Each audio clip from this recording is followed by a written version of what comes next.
Hey guys, welcome back to yet another YouTube video. This is first of I would assume many of Tokyo Olympic content I'll be doing throughout the course throughout the course of the next 2 weeks or 2 weeks or so. So this is basically basically Olympic preview for Australia and tell you guys about the possible medal contenders that could possibly take home a medal in these Olympics. Because I'm probably gonna be watching that a hell of a lot over the next 2 weeks. So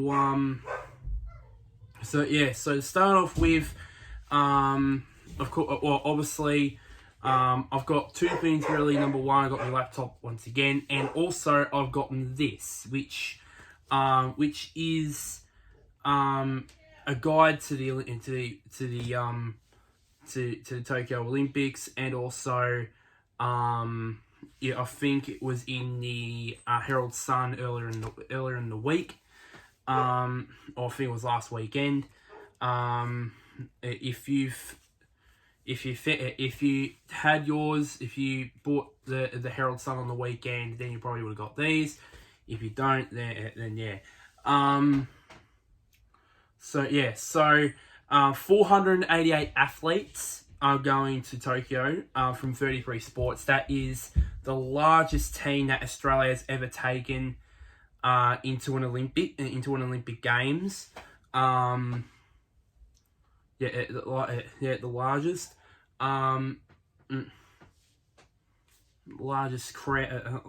the largest team it's ever had. 58 medals. It had 58 medals, of course. And then we go on to the medals count. So, of course, we had 58 medals in Sydney 2000, and then 49 at Athens in 2004. Now went on a bit of a lean period here for the last two Olympics, of course, in London in 2012 and the last games in Rio in 2016. But many experts are tipping that this will be another gold rush, apparently. Because analysts had tipped that we would get 40 medals, not one, not two, not 10, not 20, not 30, 40 medals in this at these games. 4 more than Great Britain. So take that, Poms. We could take that any way we can. I know it's not real, but still, tipping that we had 4 more medals than Great Britain. It's like tipping. It's like Essendon. It's like Essendon to tip Essendon to have more premierships than Richmond. So we can take whatever we got. And of course, obviously, if we now talk about the swimming team, the Dolphins, insiders say that the swim trial meet, which was which was held in late June, it's the strongest in 2 decades, so the strongest in 20 years, so probably since the Sydney 2000 Games, it's been the strongest. Now let's go to the potential medal winners we could see at the Games. So speaking of swimming, let's start things off there. Let's start things off with the reigning, defending men's 100 meter freestyle champion in the man himself, Kyle Chalmers. Of course, as I said, he's the reigning Olympic gold medalist. And the word is that he's been sizzling up the pool in the Olympic swim trials after, of course, he had shoulder surgery. So hopefully he'll be a contender to get back-to-back medals there. Now to the women, Emma McEwen. Of course, in the swim trials, she swam a faster time. I think in the I can't remember which event. I would assume the 100 meters maybe the 100 meters butterfly. Yeah, the 100 meters butterfly event. Then teammate and Olympic legend herself, Kate Campbell, who is fortunate. I'm recording this on the night of the opening ceremony, and she's going to be one of the flag bearers for Australia. So to beat Kate Campbell, you got to be good, and I think and many experts are tipping her to do big things in this games for Emma McEwen. Kaylee McEwen, she is one of the talks of the for the Australian swim team in these games. She broke in the swim trials the 100-meter backstroke world record in swim trials. So I'm tipping that since she's broke the world record, she's probably one of the favourites to win that, and also she's competing also in the 200-meter backstroke as well. So yeah, and then we have the main. We have the main talk of the town in terms of the swim team and how appropriately she's on the cover here. That is Ariarne Titmus. Of course, she let me this the first time I'm going to be using this. I'll use the top so far. So it says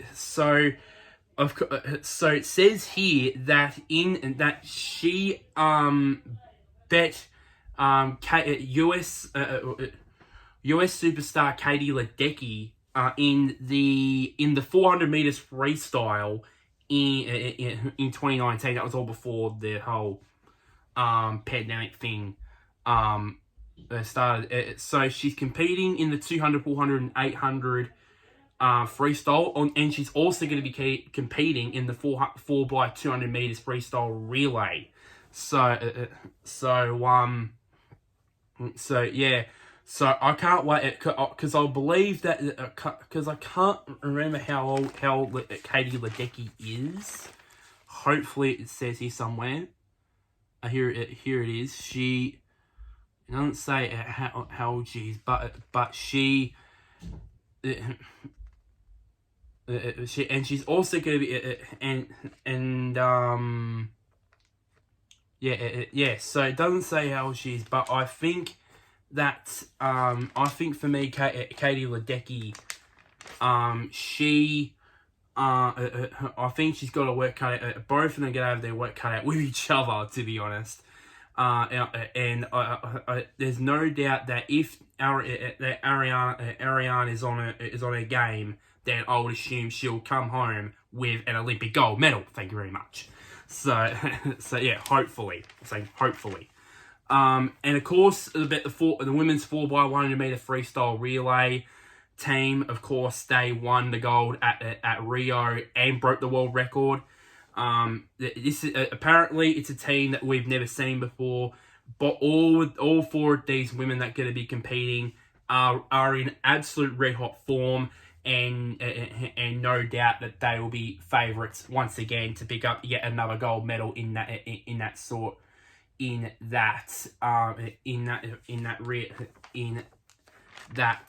event. Of course, others that we've got to mention. Of course, Kate Campbell, course 29. Of course, and everybody knows she's going to be our flag bearer for the opening ceremony. So hoping that she will bounce back after, of course, not getting a medal, surprisingly enough, in at Rio, and hope, but not individually. Sorry, getting a medal at Rio. Let me I'll just start just had to fix myself up then. The other ones, of course, Elijah Winnington. Of course, he's also a medal contender, of course, in the 400 meter freestyle. He's number one. He's ranked number one in the world, and he's also in his first games. There.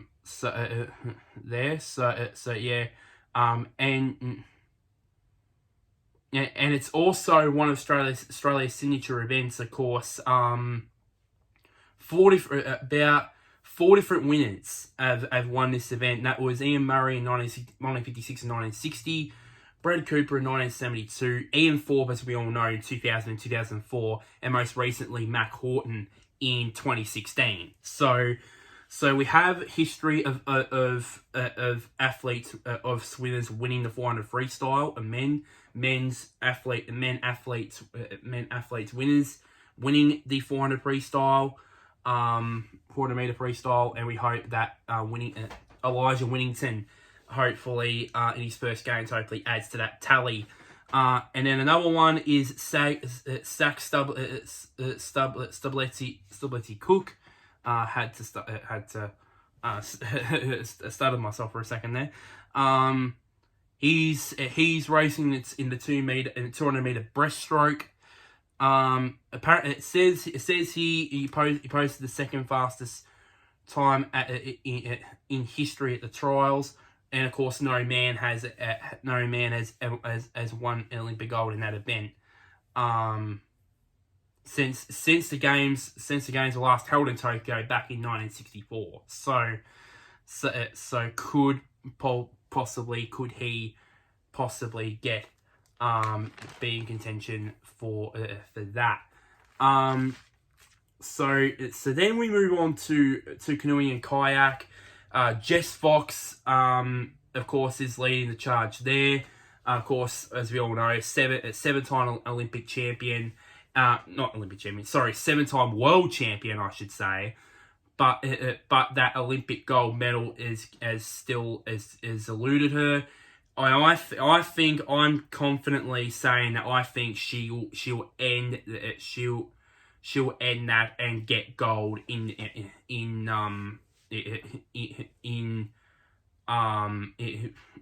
either canoeing or in the K1 kayak or C1 canoe. I think from what I've heard, she's been fantastic, and I think I don't know why. I have a gut feeling that she will. I have a confident in. I don't know how to say that. Let me try and say that again. I think in here I say that it says that I think Jess Fox can win gold. I think she can do that. In sailing, of course, Matt Wan is competing in the laser event. The last, I think it said here, the last two, a free straight gold in that event, in that class. It's been free straight for the last three Olympics. It's had an Australian win gold in that event. Hopefully, Matt can hopefully make it a fourth in a row in his Olympic debut. So hopefully he does that. Of course, then we get to the athletics, track and field. Of course, there's not much contenders, obviously, in the track and field. Stuart Mastuen. He's racing in the 1500 meters, the 5000 meters, and the 10,000 meters. He's broken in all those events. He's going to be competing. As I said, he ended up breaking the Australian record in all of those events in trials. I would think.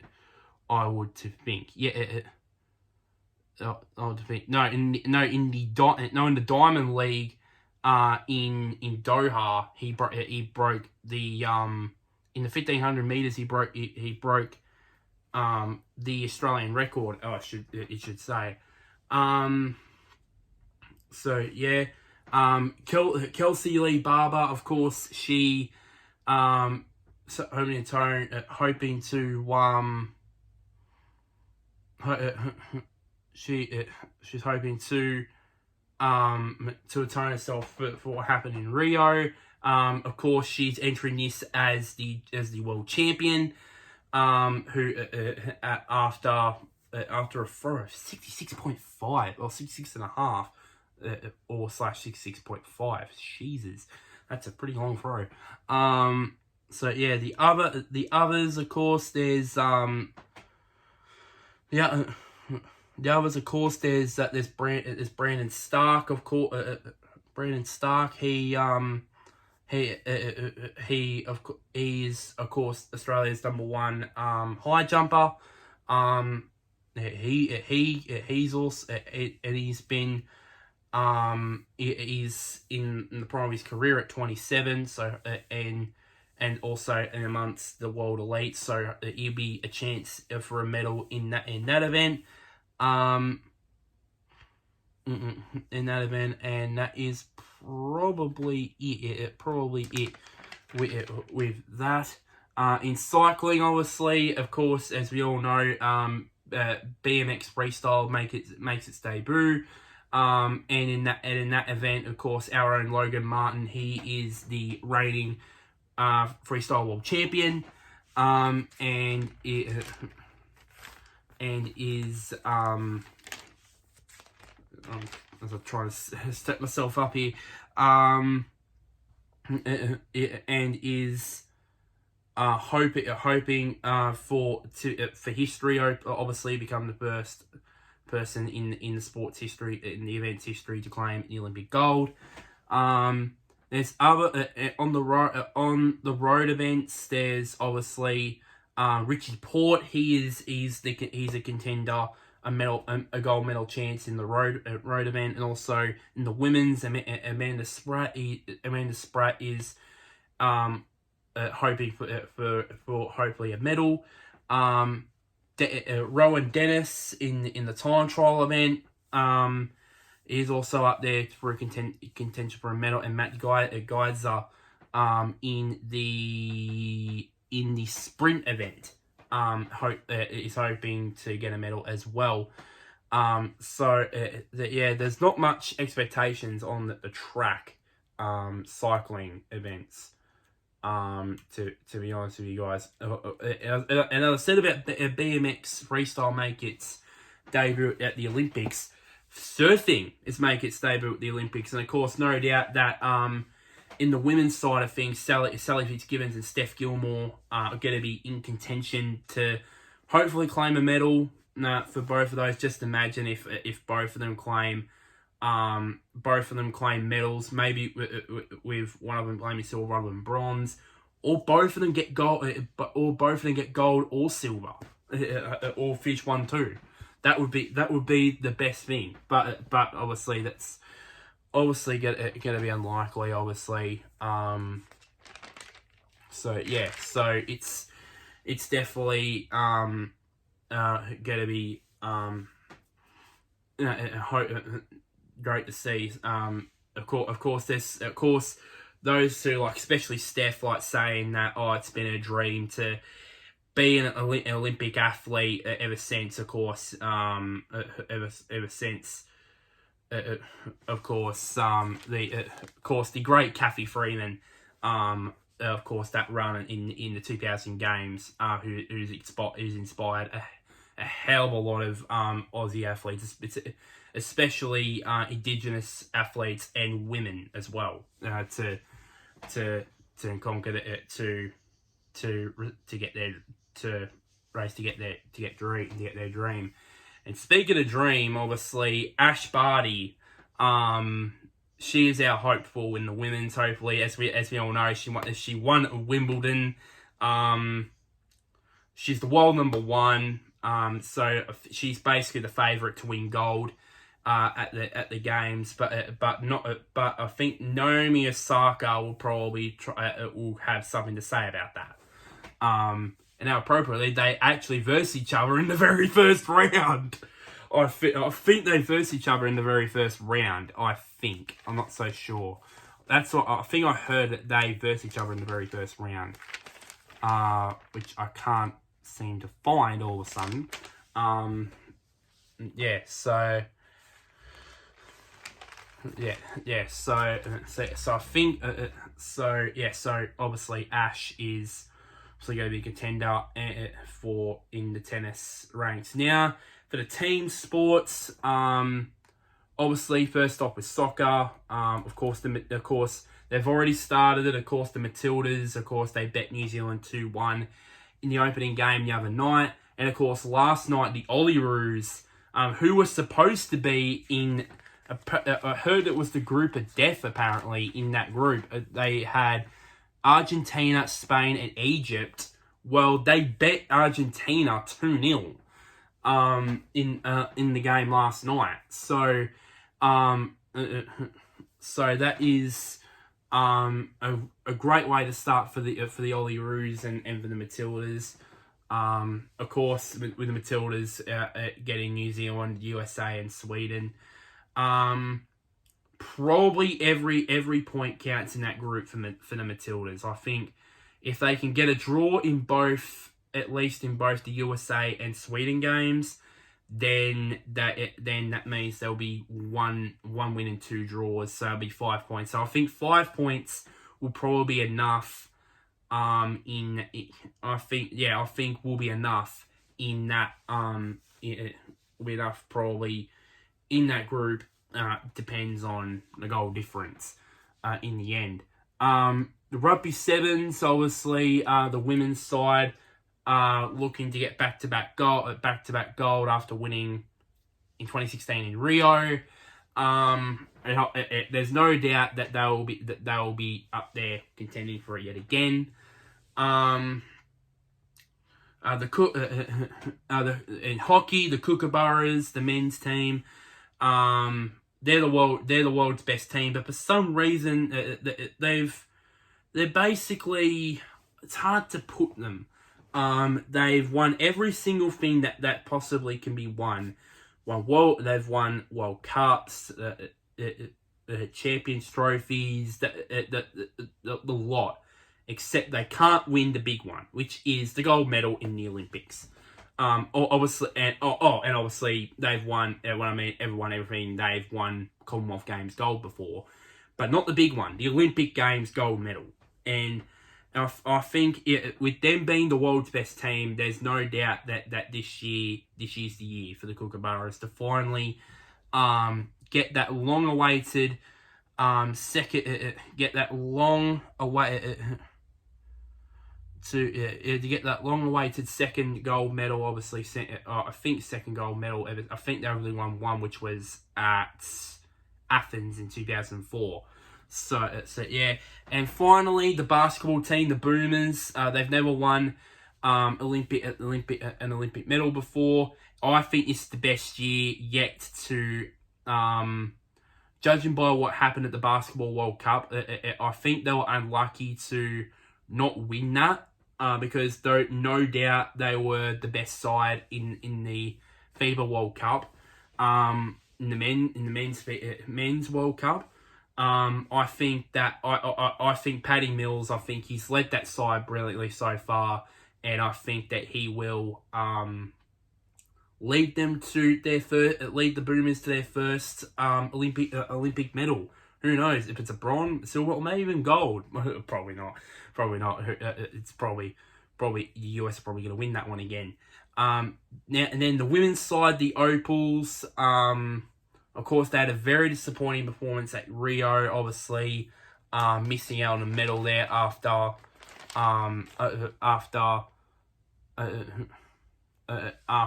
winning bronze at London and then claimed silver at Beijing in 2008. So hopeful. And I think the Opals are a chance to be in the gold medal match against the USA team. I would love to see them beat the USA. Actually, I would love to see the Boomers actually. I'd love to see the Boomers win a medal, and I would love to see the Opals in the gold medal match. I think that would take the US team. I think they would give the US team a run for their money. that is basically just about it for this. Just about it. Yeah. That is just about it. So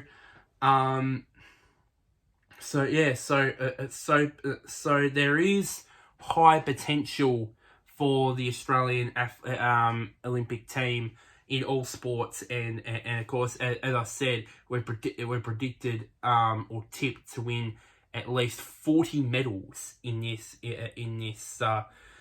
Olympics. So take our place back amongst the elite medal winners.